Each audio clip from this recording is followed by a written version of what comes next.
Okay, picture the front line of a modern war. You're probably thinking mud, trenches, maybe tanks, right? Well, today we're diving into an explainer that completely flips that image because that front line, it's shot straight up into low Earth orbit. The rules of engagement are literally being rewritten as we speak, and it's not just generals doing it. It's tech executives, satellite engineers, and billionaires. So let's unpack this fascinating and honestly kind of alarming new space race of modern warfare. What happens when commercial space technology becomes the backbone of modern warfare? It's a huge question. To answer it, we really have to look at the immediate impact of low Earth orbit satellite internet on the actual front lines. Traditionally, battlefield communication meant these bulky military radios, easily jammed signals, and super delayed data. But introducing commercial satellite constellations, that just entirely flipped the script. We are talking about high-speed, low-latency, broadband internet functioning in literally the worst conditions imaginable. Starlink's C4 ISR capabilities. So SpaceX's Starlink didn't just give troops better Wi-Fi. It gave Ukraine an unprecedented C4 ISR toolkit. That's the military acronym for Command, Control, Communications, Computers, Intelligence, Surveillance, and Reconnaissance. Basically, Starlink casts this high-speed digital web across the whole battlefield. Suddenly, you've got troops in trenches coordinating through encrypted channels, you've got drone operators streaming live high-def videos straight to command posts, and artillery fire getting adjusted in real time. It was a massive operational advantage. But, an advantage like that never stays exclusive for long. The gray market cutoff. Recognizing this huge tactical edge, Russian forces quietly started buying up thousands of Starlink terminals. They were using these third-party gray market networks across Europe and the Middle East and just plugging them right into their own operations. But then, things shifted dramatically in early 2026. A Russian long-range drone crashed in Kyiv, and it had a Starlink terminal inside. It exposed this whole gray market setup. Ukraine took that evidence straight to SpaceX, which triggered a really swift response, a strict geographic cutoff and terminal whitelisting system that instantly deactivated Russian terminals in February. Not a problem, a catastrophe. That's from a Ukrainian advisor, and it perfectly sums up the impact on Russian forces. The sheer scale of the disruption was just staggering. When that geofencing hit, Russian frontline units reportedly lost up to 90% of their internet connectivity literally overnight. We're talking about whole assaults stalling across multiple sectors just because that vital, real-time digital link was suddenly gone. It just goes to show how totally reliant modern armies are on commercial satellite tech. So, this cutoff forced a massive strategic pivot to secure sovereign broadband battlefield connectivity. Deprived of that critical infrastructure, Russia had to scramble. The Kremlin effectively banned the import of foreign satellite communication systems. They realized that depending on a foreign private company's infrastructure is a massive strategic vulnerability, right? They absolutely needed their own solution, totally under their control, to replicate that technology at home.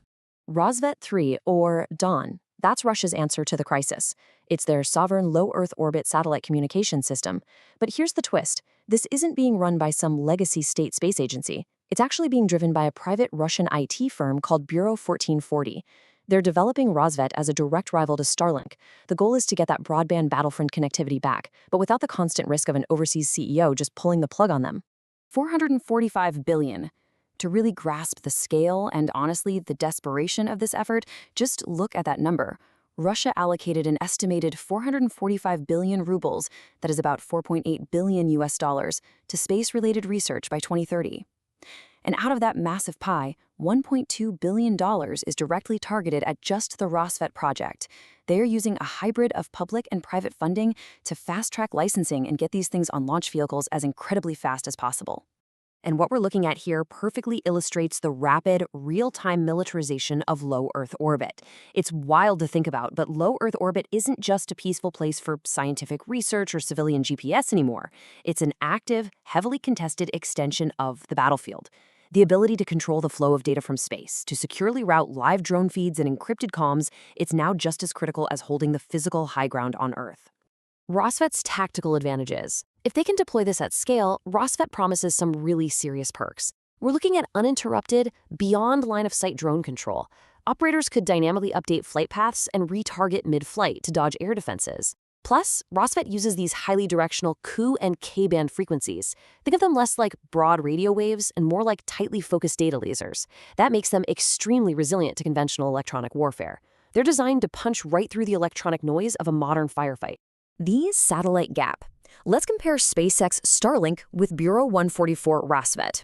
We have to ground these ambitions in current reality because there is a massive disparity in orbit right now.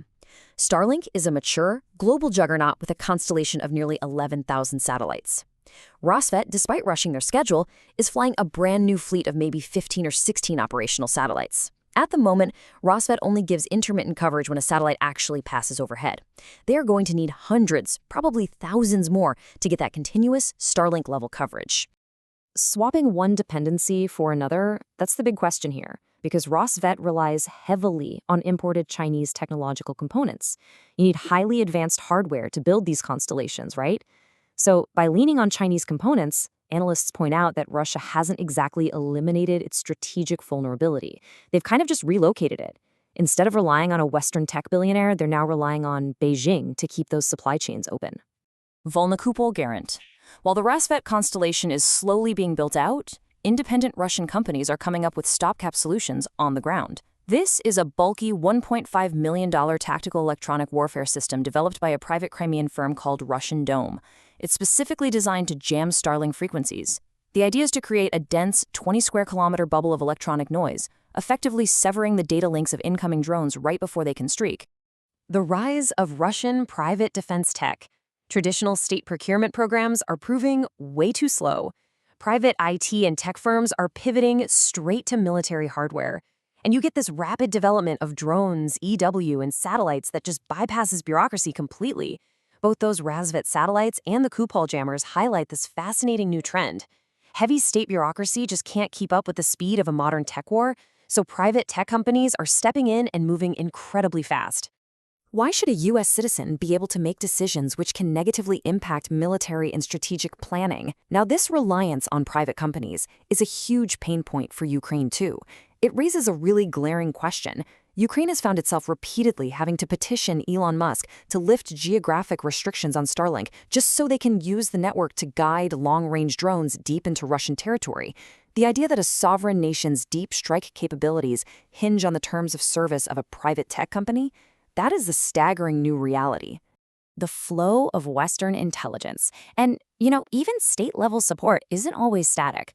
In March 2025, Washington briefly suspended intelligence sharing and satellite targeting data during some tense political negotiations about a ceasefire framework. The flow of data was rebuilt to its pre-freeze peak by August, but it just proves that critical targeting capabilities still heavily rely on decisions, whims, and political wins happening far, far outside of Kyiv. The consequences of unchecked technology. So what are the big takeaways from all this? Deploying advanced commercial tech in active war zones accelerates reverse engineering by adversaries. It drives the rapid creation of sovereign space programs, which eventually erodes the strategic advantages of Western systems. But maybe most importantly, it concentrates incredible geopolitical power directly into private hands. This is having profound unintended consequences for global security. Should global security and the high ground of space rely on the unilateral decisions of private tech billionaires? That is the profound question we're left with. As modern warfare definitively moves into the orbital realm, who should truly hold the keys to this privatized global security? Are we actually comfortable with national defense strategies resting on the shoulders of private enterprise? It's a wildly complex, rapidly evolving situation, and it's definitely one we'll be watching closely. Thanks for joining me for this explainer, and I'll catch you on the next one.